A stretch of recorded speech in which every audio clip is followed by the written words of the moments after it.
ఢిల్లీలో NDA India కూటముల కీలక భేటీలు జరగనున్న వేళ ఆసక్తికర పరిణామం చోటు చేసుకుంది.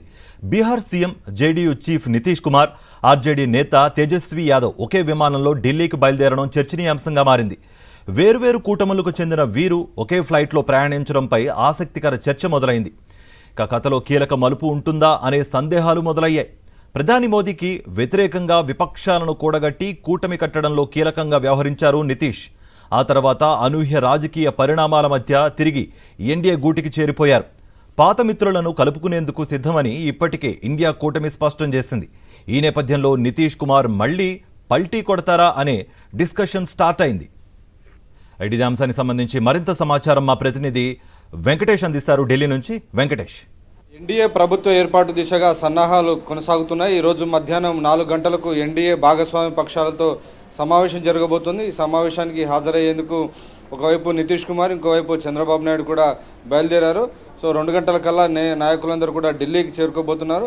ప్రభుత్వ ఏర్పాటుకు సంబంధించి ఇప్పటికే నితీష్ కుమార్ అలాగే చంద్రబాబు నాయుడు ద్వారా మద్దతు లేఖలు ఈ సమావేశంలో తీసుకునేందుకు అవసరమైనటువంటి ఏర్పాట్లన్నీ కూడా బీజేపీ చేస్తుంది. సో ఈ సమావేశం ముగిసిన తర్వాత వారంతా కలిసి రాష్ట్రపతి ద్రౌపది ముర్మును కలిసేటువంటి అవకాశం ఉంది. ప్రభుత్వ ఏర్పాటుకు తామల్ని ఆహ్వానించాలని, ఆ మేరకు తమకు మద్దతిస్తున్నటువంటి పార్టీల మద్దతు లేఖలన్నింటిని కూడా ప్రధానమంత్రి నరేంద్ర మోడీ రాష్ట్రపతికి అందించబోతున్నారు. సో ఆ దిశగా ఈరోజు సాయంత్రం అంతా కూడా చాలా కీలకమైనటువంటి సమావేశాలు జరగబోతున్నాయి. ఇంకోవైపు విపక్ష కూటమి కూడా ఈరోజు సాయంత్రం 6 గంటలకు సమావేశం కాబోతుంది.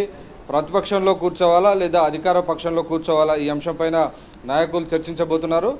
ఇండియా కూటమి కూడా మెజారిటీ మార్కు లేదు. ప్రస్తుతానికి ఎన్డీఏకి మాత్రమే మెజారిటీ మార్కు 292కు పైగా ఎన్డీఏ కూటమి విజయం సాధించినటువంటి నేపథ్యంలో చాలా సునాయాసంగా ఎన్డీఏ కూటమి ఖచ్చితంగా ప్రభుత్వాన్ని ఏర్పాటు చేయబోతుంది. సో అయితే డెఫినెట్గా నితీష్ కుమార్ గతంలో ఎన్డీఏలో యూపీఏ కూటమిలో ఉన్నారు కాబట్టి ఆయనకు గాలం వేసేందుకు ప్రయత్నిస్తున్నారనేటువంటి ఒక చర్చ అయితే రాజకీయ వర్గాలు జరుగుతోంది. ఈరోజు బయలుదేరేటువంటి సమయంలో, పాట్నా నుంచి బయలుదేరే సమయంలో ఇద్దరు కలిసి, ఇటు ఆర్జేడీ నాయకుడు తేజస్వి యాదవ్ అలాగే బీహార్ సీఎం నితీష్ కుమార్ ఇద్దరు కలిసి ఒకే విమానంలో ప్రయాణించడం అనేక చర్చలకు, అనేక అనుమానాలకు ఆస్కారం కల్పిస్తోంది. సో నితీష్ కుమార్ను మళ్ళీ ఇండియా కూటమిలోకి తీసుకొచ్చే ప్రయత్నం ఏమైనా చేస్తారా అనేటువంటి ఒక చర్చ అయితే జరుగుతోంది.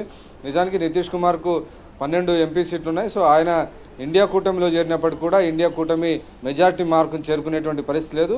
చాలా ఇంకా చిన్న చితక పార్టీలన్నింటినీ సమీకరిస్తే తప్ప ఇండియా కూటమి అధికారంలోకి వచ్చేటువంటి అవకాశం లేదు. మ్యాజిక్ ప్రకటించినటువంటి నేపథ్యంలో సాయంత్రం కల్లా ఈ అంశంపైన సస్పెన్స్ కి కనపడేటువంటి అవకాశం కనబడుతుంది.